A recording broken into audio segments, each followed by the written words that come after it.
Let's rewind to 2009. John Zerby just took the head coaching job at Spencerville. In his first 2 seasons, his spread offense resulted in 20 straight losses for the Bearcats. 2011 comes and Zerby switches to a wing T offense and now has a team fresh off their first ever playoff victory and on the brink of a Northwest Conference championship. An outright title has not been claimed in Spencerville since 1967. Interesting fact, senior center Evan Barnett's late grandfather was on that championship team. Barnett and the boys are looking to make history their own way by climbing to the top of the NWC once again. Countdown to Kickoff is brought to you by Metzger Financial Services. Call today for your free no-obligation consultation. Old school smash mouth football.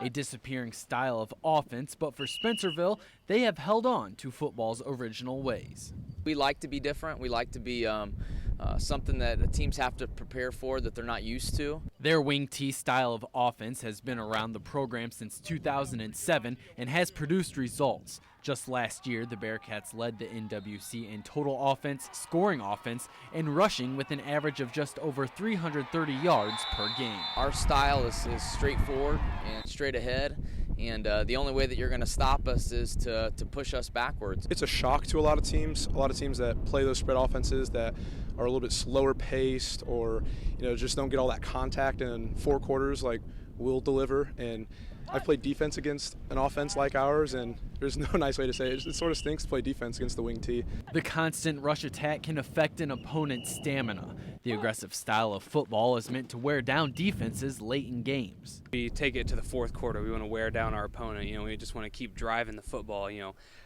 making the yards just last forever. We like to push our opponent to basically the end of what they can compete at, and then we just rise above as a team. And with this year's team rising above others looks promising.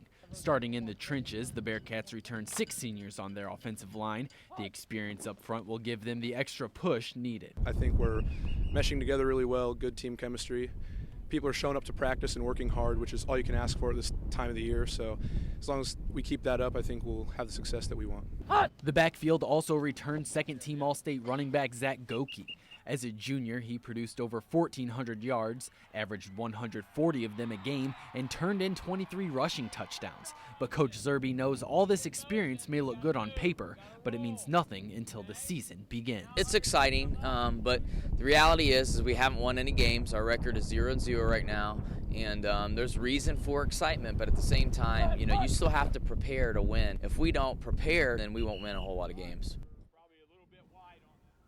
To the college gridiron, the Associated Press has thrown in their 2 cents, and for the first time ever, there's a unanimous preseason #1. The defending national champions have earned their spot at the top of the poll. They returned 14 starters, 7 on defense and 7 on offense. Headlined by names such as Joey Bosa and Ezekiel Elliott, the Buckeyes will be a force in college football. Other notables include Michigan State making an appearance at #5. The 2013 national champs round out the top 10. Florida State without this year's first pick in the NFL draft, Jameis Winston. Notre Dame at 11 and Wisconsin making the cut at 20.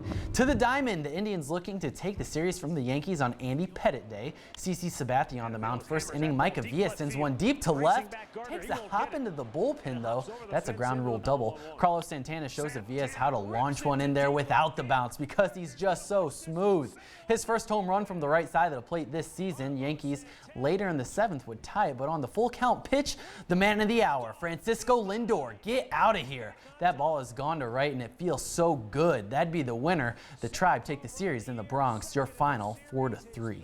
At the Great American Ballpark, Reds trying to avoid being swept by the D-backs. Rafael Iglesias taking the mound. Good day for him. Allows a walk and a run in the first, but tallies 3 Ks in the inning. Iglesias deals 10 strikeouts through the first 5. Fans a career-high 13 on the day, giving up 2 runs on 3 hits. Jumbo replaces him in the 8th, but you cannot win ball games without scoring any runs. They get blanked, and that's 9 straight losses for the Reds.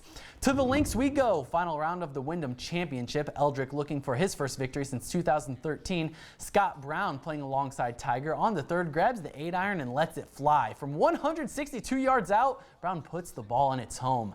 Maybe some of that can rub off on Tiger. On the 9th for birdie, pours this one into the cup. even on the front nine and only 3 behind the leader at this point, but the 11th would be the end of Tigers' rise for a chance in the postseason. Maybe a case of the chip yips. Rockets this one across the green and into the rough. Triple bogey on 11. Ouch. Tiger finishes tied for 10th. Your champion, 51-year-old Davis Love III, drops the 2-footer for par, finishing 17 under, his 3rd time winning the Wyndham Championship.